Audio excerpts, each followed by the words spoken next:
দিনটা ছিল 22শে সেপ্টেম্বর রবিবার। সেদিন সকাল ৬টার সময় ঘুম থেকে উঠে ঘরের সমস্ত কাজগুলো করে প্রিন্সকে ঘুম থেকে উঠিয়ে ওকে ফ্রেশ করে প্রিন্সের সকালের ব্রেকফাস্ট তৈরি করে টিফিন প্যাক করে আমরা বেরিয়ে পড়লাম নারায়ণ সেবা সংস্থার উদ্দেশ্যে।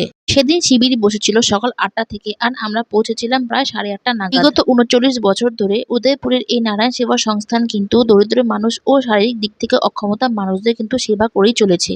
তাই সেদিন শিলিগুড়ির উত্তরবঙ্গ মাড়োয়ারি ভবনে কিন্তু এই সেবার আয়োজন করা হয়েছিল।